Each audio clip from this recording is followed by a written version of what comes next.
Hello guys, welcome to my YouTube channel EduGrid 24/7 and today I will start the chapter 2nd of class 9. So second chapter is matter around us pure. इसका मतलब क्या हुआ कि जो भी matter है, first chapter में हमने क्या पढ़ा था, मैटर पढ़े थे, सॉलिड लिक्विड गैस, और इसमें हम लोग पढ़ेंगे कि क्या जो हमने मैटर्स देखे थे, जो भी है सॉलिड लिक्विड गैस, क्या हमारे आसपास जो है वो प्योर है कि नहीं है। तो सबसे पहले ये जानेंगे कि प्योर हम किसे कहते हैं, किस मैटर को हम प्योर कहेंगे, किसे इम्प्योर कहेंगे या मिक्सचर कहेंगे। तो जैसे हमारा डेली लाइफ में जैसे हम क्या सोचते हैं, नॉर्मल पीपल क्या अज्यूम करते हैं, जैसे अगर मिल्क है एग्जाम्पल, तो नॉर्मल पीपल क्या सोचेंगे कि अगर उसमें कोई मिलावट नहीं है, जैसे अगर हमने उसमें पानी नहीं मिलाया तो वो प्योर है हमारे लिए। बट साइंटिस्ट ऐसा नहीं मानते। साइंटिस्ट के हिसाब से क्या है कि जो पार्टिकल्स हैं, मतलब अगर कोई भी चीज एक ही सेम टाइप ऑफ पार्टिकल से बने हैं तभी वो चीज क्या होगी, प्योर होगी, अदरवाइज हम उसे क्या बोलेंगे, मिक्सचर बोलेंगे। ठीक है, जैसे मिल्क है, मिल्क क्या होता है, मिल्क में होता है वाटर मिला होता है, वाटर के पार्टिकल्स होते हैं, फैट होता है, प्रोटीन होता है, तो वो एक तरीके से क्या हुआ, वो मिक्सचर कहलाएगा, ना कि प्योर सब्सटेंस कहलाएगा। ठीक है, तो प्योर सब्सटेंस का क्या होगा, प्योर हम किसे कहेंगे कि वो प्योर है जिसमें सेम टाइप ऑफ पार्टिकल्स होंगे, सेम टाइप ऑफ पार्टिकल्स से मिलके बने होंगे, उन्हें हम प्योर कहेंगे। और मिक्सचर किसे कहेंगे, mixture made up of different types of particles. ठीक है, तो मिक्सचर भी क्या होते हैं, वो भी अपने उनके नेचर पे डिपेंड करता है वो किस तरीके से। मिक्सचर भी दो तरीके से होते हैं, हम लोग उन्हें दो पार्ट में डिवाइड करते हैं, होमोजेनियस मिक्सचर और हेट्रोजीनियस मिक्सचर। होमोजेनियस मिक्सचर क्या होता है, देखिए मिक्सचर क्या होता है, मिक्सचर के दो पार्ट्स हैं, होमोजेनियस और हेट्रोजीनियस।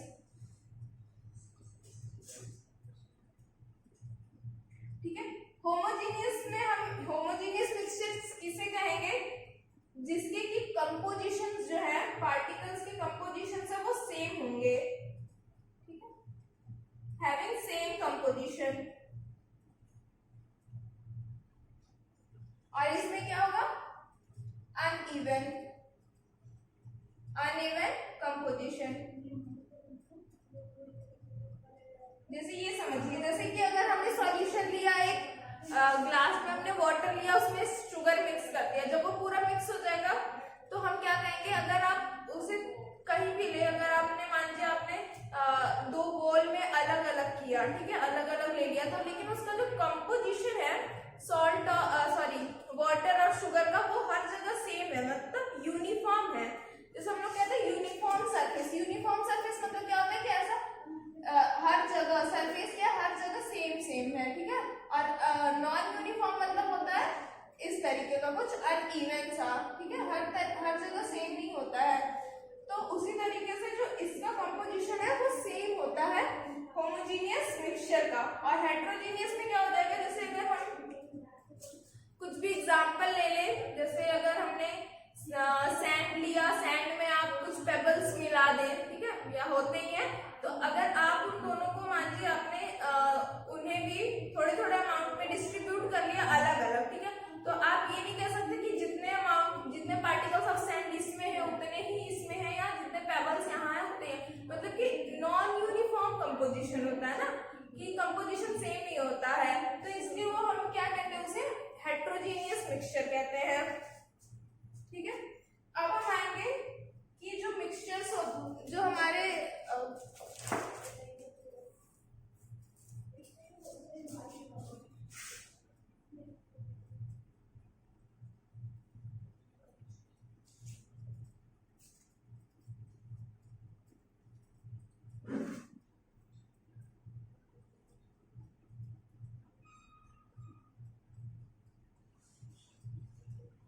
हमारे पास तीन टाइप्स के मिक्सचर्स हैं, क्या क्या होंगे? सॉल्यूशन एक तो होता है सॉल्यूशन, एक होता है सस्पेंशन, क्या है? एक होता है सॉल्यूशन,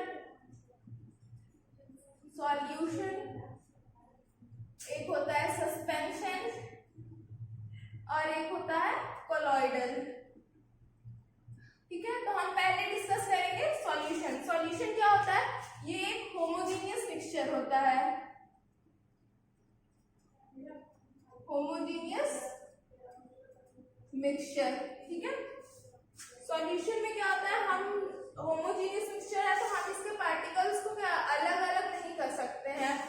ठीक है, मतलब कोई फिजिकल मेथड से हम इसे अलग नहीं कर सकते हैं। जैसे कि होमोजेनियस है क्योंकि, तो हम इसके पार्टिकल्स को अलग नहीं कर सकते। जैसे हेटेरोजेनियस अगर होता है तो हम उसे अलग कर सकते हैं। हेटेरोजेनियस मिक्सचर का एक और एग्जांपल जैसे वाटर एंड ऑयल। ठीक है, तो आप वाटर है, ऑयल है, तो उसका क्या कंपोजिशन अलग अलग है, तो वो हेटेरोजेनियस आएगा। सॉल्यूशन क्या होता है हमारा? Homogeneous mixture. जैसे कि हमने लिया वाटर और शुगर लिया था, तो वो एक सॉल्यूशन बन गया, तो वो क्या हो गया? सॉल्यूशन, उसे हम सॉल्यूशन कहेंगे। होमोजेनियस मिक्सचर होता है वो। ठीक है, जैसे सिर्फ ऐसा नहीं है कि सिर्फ लिक्विड और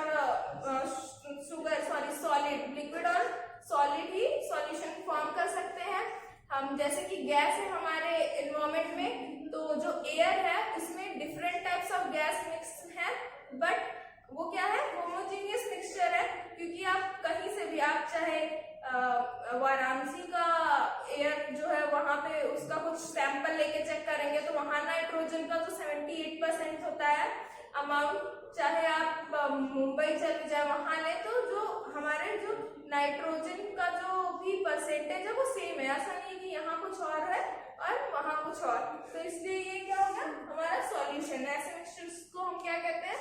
सॉल्यूशंस। ठीक है, सॉल्यूशंस की प्रॉपर्टीज देख लेते हैं। तो प्रॉपर्टी पहली यही हो जाएगी होमोजेनियस मिक्सचर, होमोजेनियस मिक्सचर। दूसरी हो जाएगी they can not be seen by our naked, sorry, दूसरी हम क्या कहेंगे कि जो पार्टिकल्स होते हैं सॉल्यूशन के, वो क्या होते हैं? उनका रेंज क्या होता है? Less than 1 nanometre in diameter.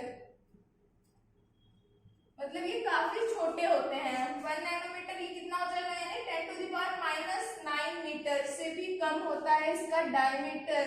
तो इतने छोटे हमारे पार्टिकल्स होते हैं। सो इतने छोटे होते हैं ये, इसलिए क्या होता है? Can not be seen by our naked eyes.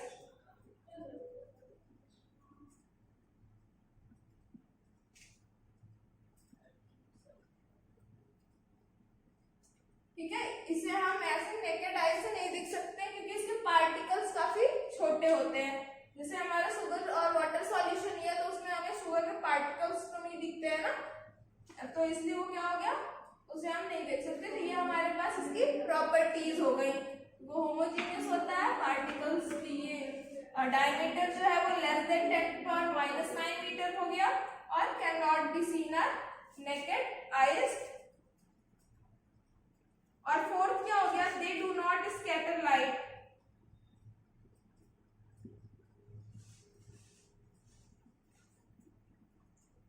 ठीक है, they do not scatter light. क्यों? क्योंकि ये इतने छोटे होते हैं कि जो लाइट होती है वो उससे पास हो जाती है, ये उसे स्कैटर नहीं कर सकते हैं। अगर पार्टिकल्स थोड़े बड़े होते तो लाइट क्या होती? उससे स्कैटर हो जाती, तो वो स्कैटरिंग शो करता। और ऐसा किस केस में ऐसा होता है? कोलॉइडल, जो हम अभी फर्दर पढ़ेंगे।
वाटर।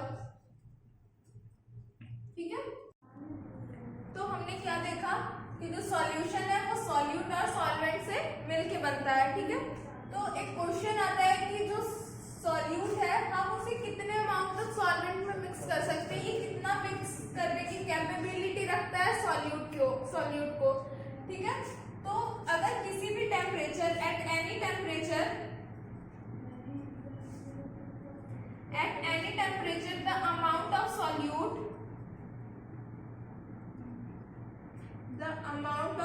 solute या आप कह सकते हैं the maximum amount of solute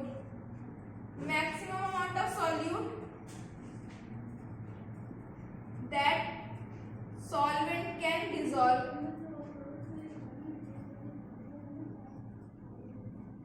इसे हम लोग क्या कहते हैं, सैचुरेटेड सॉल्यूशन।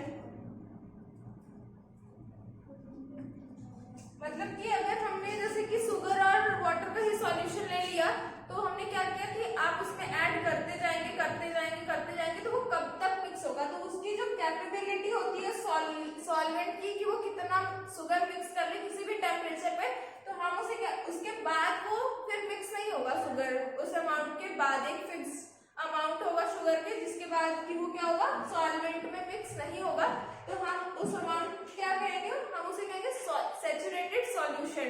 ठीक है, और अनसैचुरेटेड सॉल्यूशन क्या होता है कि अनसैचुरेटेड यानी कि सैचुरेटेड से कम अमाउंट में हो, हम उससे जो हमारा सैचुरेटेड सॉल्यूशन है हमें पता चल गया कि इतना अमाउंट अगर हम मिक्स करेंगे उसके तो वो क्या हो जाएगा अपने मैक्सिमम लेवल पे आ जाएगा, अब मिक्स नहीं होगा, अब वो क्या करेगा फॉर्म सैचुरेटेड सॉल्यूशन फॉर्म करेगा। तो अगर उससे हम कम अमाउंट में मिक्स करेंगे तो वो क्या हो जाएगा अनसैचुरेटेड सॉल्यूशन।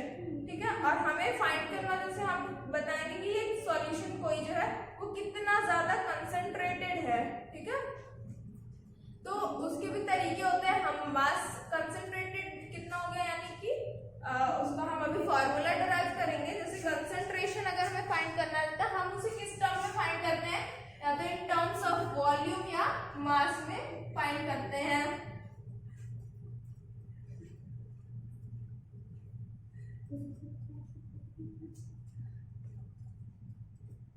ठीक है, तो कंसंट्रेशन हम कैसे डिफाइन करते हैं किसी सॉल्यूशन का,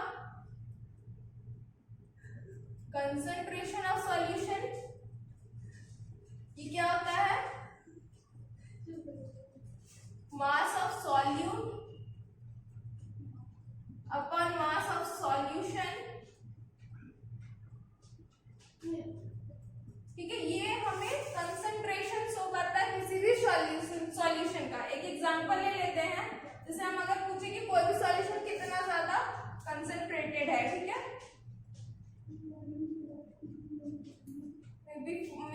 मान लीजिए 40 ग्राम ऑफ समथिंग NaCl ले लिया, उसमें क्या है